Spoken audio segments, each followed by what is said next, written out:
Hi, my name is Michiel, and for the next 15 minutes, I'd like to tell you here via this medium why this album, Beyond Skin of Nitin Sawhney, is simply one of my favorite albums on the planet. Yes, it is. And the reason I'm posting this video now is because tomorrow, it will be the 26th of September 2019. I'm now at home in the Netherlands. Sorry for my accent. But tomorrow I will take with two very good friends of mine. I will take the train to London, and in the evening we will go to the Royal Albert Hall to see and hear Nitin Sawhney and his unbelievable band perform this album for the first time, completely from start to finish, live in the Royal Albert Hall, and I guess with some extras. The reason is the album is 20 years old. It appeared in 1999, and it was at that time for Nitin Sawhney his real big breakthrough. Sorry, um, and since then he was taken very seriously by the music world, and rightly so, because it's a very beautiful and very important album. It is called Beyond Skin, but it's an album that really goes under your skin, which never has left me since the summer I got to know it, and I played it the whole summer long. I gave it to all my friends and family, and they all loved the album. But I hope after this small lecture, you might give the spin as well, because not many people, when I tell that I'm going to London tomorrow, blah blah blah, they say, "Oh, what's the album? I don't know Nitin Sawhney." So I thought, okay, now I take the time to just explain it, to explain it a little bit more.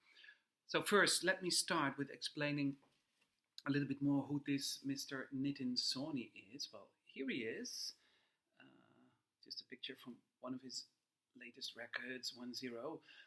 We see a man a little bit shied away on his acoustic guitar. Nitin Sawhney was born in 1964 in Rochester, Kent, England, near London. His parents moved a couple of years before they migrated from India to the United Kingdom. And this is a very important theme on the record. I will get back on that.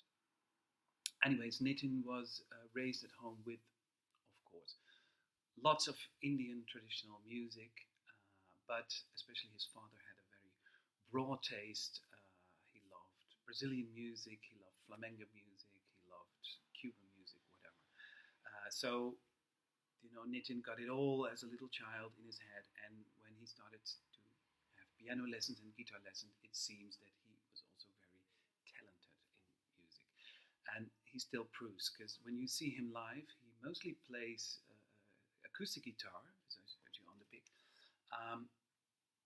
and he has a great flamenco guitar style as well. That's really a trademark of Nitin Sawhney, a very good acoustic guitar player, especially flamenco style. But when he changes to the piano, you could hear that this man has really got a very classical background, but also jazz, but he loves minimal music as well. Lots of influences come together. There's one thing, Nitin is a great songwriter, but he's not a singer. But because he has a great pair of ears, he has gathered over the years now an impressive collection of collaborators in singing, and his albums, and Beyond Skin is no exception on that, are really beautiful bouquets of different singers from different backgrounds with different styles. And Nitin brings them all together, they write the songs with him, and it gives all his albums a very rich bouquet of voices you are listening to. And I find that really a truly magical power of Nitin Sawhney. Not a singer himself, but being able to choose the right singers for the right songs. And over the years, I've learned many new singers: Tina Grace, Nikki Welsh, Sanchita Farik, who's on this album. I've learned also Anushka Shankar, the sitar player, who is one of his collaborators, but he also worked with Paul McCartney, with Fink, with Natasha Atlas, you name it. beautiful collection of people he collaborated with. Now, let's get back to the album where it's all about. As I said, Nitin has a great pair of ears for singers, but also for helping in producing and recording this record. Because from the start on, you will hear that the sound of this album is amazingly good. It's a very clear sound. It's not too polished. It really, yeah, I would say organic. And I think that's because of the acoustic guitar that Nitin is playing and the piano and all the different voices that come out very, very clear and beautiful. But on the other hand, you can see Nitin is also a wizard. He's a DJ himself. By the way, he also scored music for films, for theater, for dance. Akram Khan, not to forget. But as a DJ, he's really into electronics. And you can hear at the background of the album, on the front, it sounds very good, acoustic and open and warm. But at the backside, there is electronic trickery, but that comes out really magical. It's really, it adds to the album instead of putting something in the way there. That's something I really appreciate very much on his skills in how he recorded Beyond Skin. When you start listening to the album, the first two songs have a very laid-back character. They really bring you in a kind of trance, in my case. But there is something, a very special thing what Nitin does, which reminds me actually a little bit about this masterpiece, Dark Side of the Moon by Pink Floyd. On this album, you have this beautiful, very own thing that they did interviews with people who worked at that time at the Abbey Road studios where Pink Floyd recorded Dark Side of the Moon. And they asked some people who just worked there as a mechanic or whatever, they put questions to them. How do you think about death? How do you think about time? What are your reflections on life? And they recorded the answers. And if you know this album, I think everybody knows some saying of somebody about life or death or something, which comes across the album. And this is kind of thing that Nitin also uses on Beyond Skin, because when the album starts, you hear beautiful laid-back sounds, fretless bass, keyboards, starting a nice soulful tune. But then suddenly, in the beginning, a sample pops up from, as it seems, an old BBC newsreel from a time, I don't know exactly who or what, but at the Prime Minister of India of that time declares that the country has done for the first time a nuclear test in the Pokhran range, which is somewhere in the Rajasthan desert, proclaiming for the first time that India has become a superpower because they do have nuclear power, or they do have the ability to create nuclear power in the future. And I can imagine if you come from India, whether you are proud or not, but this was a kind of decisive moment. And it's not for nothing that Nitin used this as a start of this album.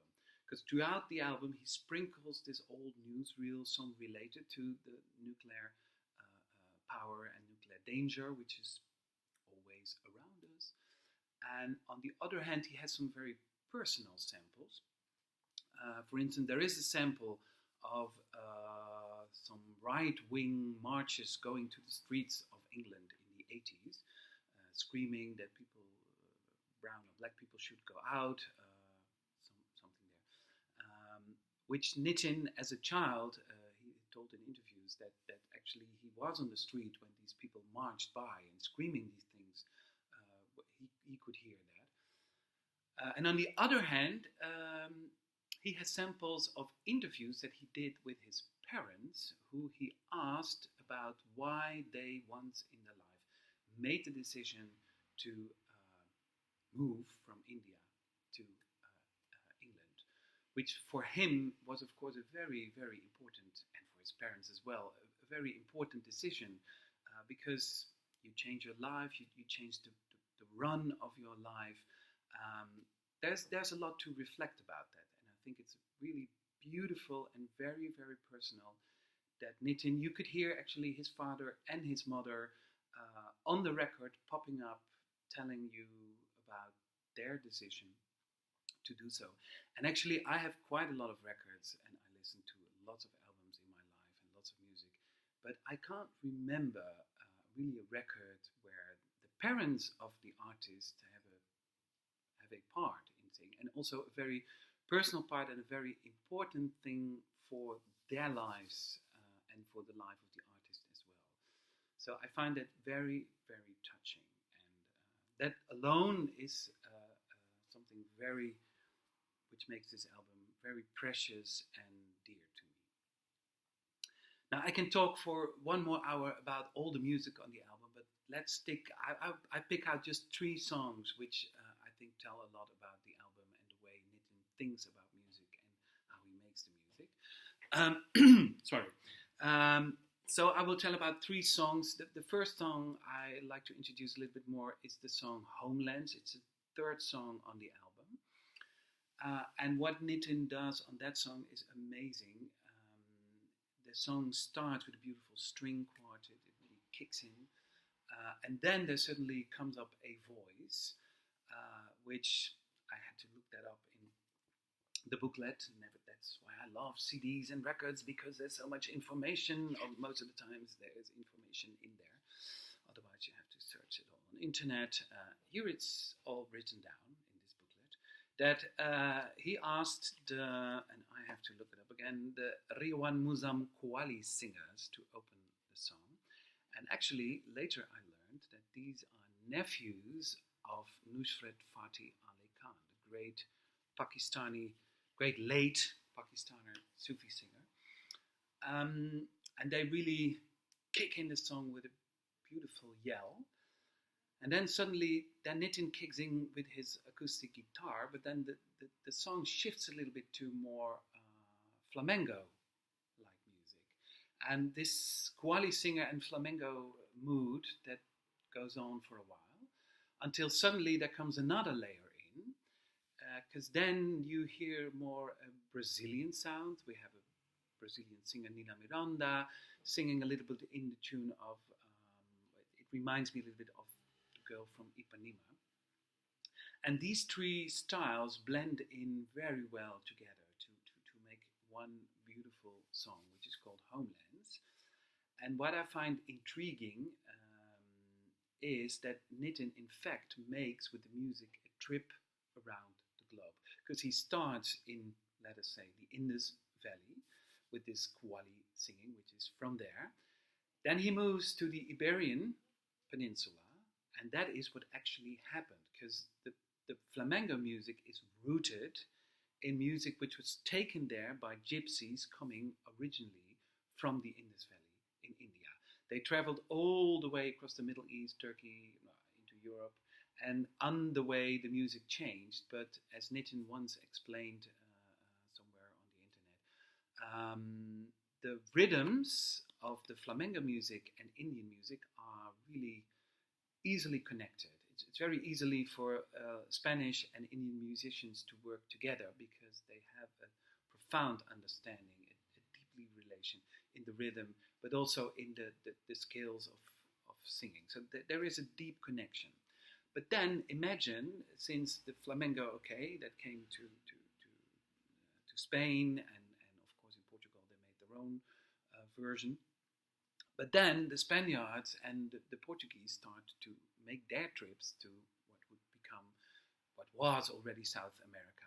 But of course they infused this new land with their music style. So the Brazilian music style is rooted again in the music which comes from the Iberian Peninsula.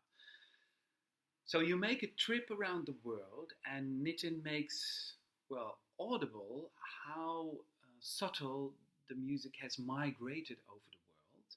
But on the other hand, because the song is called Homelands, I can imagine if you are from the Indus Valley, you come from Pakistan, you feel connected to the Qawwali music. And if you're from Spain, you feel at home in the flamenco music. And if you're from Brazil, you feel your homeland in this more Brazilian style of music. So what is our homeland is music, but this music migrated as well. So there is a very vivid feeling in this song about feeling at home and how music can help with that. So that's about Homelands. He plays it almost every time. I've seen him a lot of time live. It's a staple on his live. So if you go and see him live, you will hear this song. Another song which is very different from this is the song Nadia, which is the 6th song on the album. And here you can definitely hear that Nitin, I told he also has experience as DJ. And at that time it was really drum and bass was really a new music style, or was for quite a while going on. A music style which I like a lot. There's a kind of beautiful loneliness in this music. It really reflects the life in the kind of suburbs. But what Nitin does in this song, he makes an excellent rhythm track, drum and bass. But on that, he puts a fantastic traditional Indian singer. She's called Swati Natakar. I've never heard of her. But once you will hear her, you will never forget this song. The singing is so incredibly beautiful. And with this singing, you will hear this. There is no auto-tune involved. This lady can really bend her voice in all different directions, but putting out such a subtle. It's in between melancholic and a deeply rooted love and wonder for the world around you. Nitin really learned me through this music to appreciate other styles of singing, and to really get connected to people expressing themselves in a different way that I'm used to. But I think if you open your heart and mind, and you will understand. And this is what Nadia does perfectly. And because of the blend of the very kind of British, rough drum and bass style with this very subtle and sweet, but also powerful singing of Swati Natakar, it's an unbelievable combination. You really should listen to it, and I think you get back to this song because it sounds like something you've never heard before, and you never probably will hear later. So big kudos for Nitin Sawhney to put the song Nadia on. I know a lot of people love that song of the album, so give it a spin. And then the song Nadia goes over into Immigrant, and there in between we hear Nitin's father telling something about why they made the move from India to England. And then starts the song Immigrant.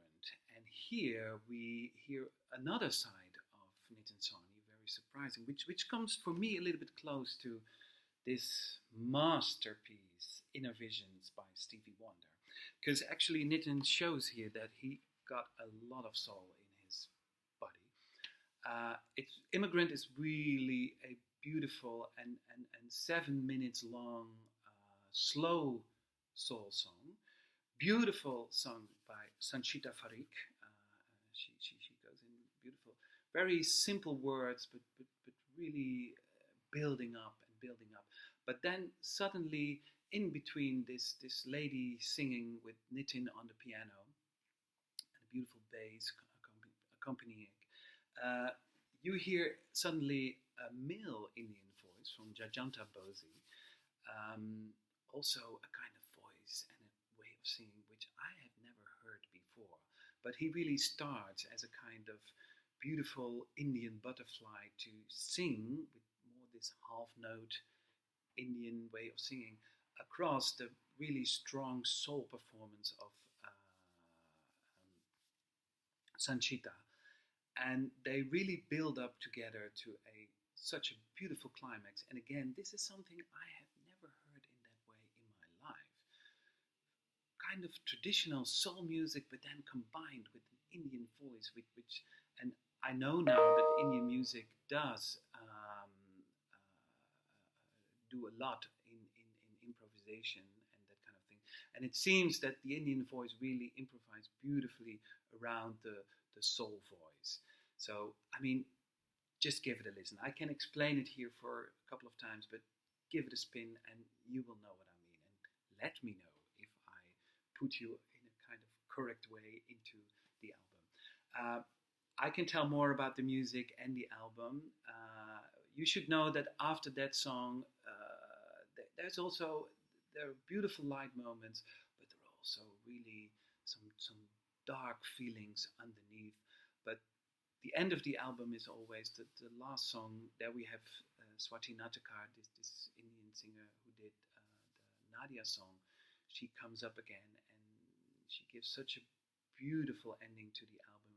I always fall completely silent when the album is finished. You really have the feeling that you went through something. You really are moved by being through different musical landscapes and really explored again some views you can look at, but also you go inside. And Nitin Sawhney really has this power. That's probably the Beyond Skin, because he shows you very different musical styles, musical ways of singing. He really makes it difficult, kind of difficult for you to relate to music that you don't know probably from your background. But he makes that easy by making a very beautiful production, and stepping into it is not that difficult. But he takes you by the hand and takes you into new musical horizons and atmospheres you've never been before. And if you come out at the end of the album, I do have the feeling that I have been beyond skin, that I've been beyond all different kind of colors, but that I really looked into the soul of somebody, with its insecurities, with his fears, with his doubts. But on the other hand, he proved, especially here with Beyond Skin, that he has an incredible power and talent to put these insecurities, to put the whole life to ponder about into some beautiful music, which makes it for a lot of people around the globe accessible to put their doubts and insecurities and love and enthusiasm for life in general, life in this world with all his problems, but to make it a little bit easier and to stay aware, but also to stay deeply rooted in love for humanity. I think that's one of the most important things of Beyond Skin. It's really love for humanity, and that's why I absolutely adore this album. And Nitin Sawhney, congratulations with this beautiful album being 20 years now. It will go on the planet for endlessly, I guess. I'm definitely waiting to see the performance and to enjoy this album for the rest of my life. And I hope you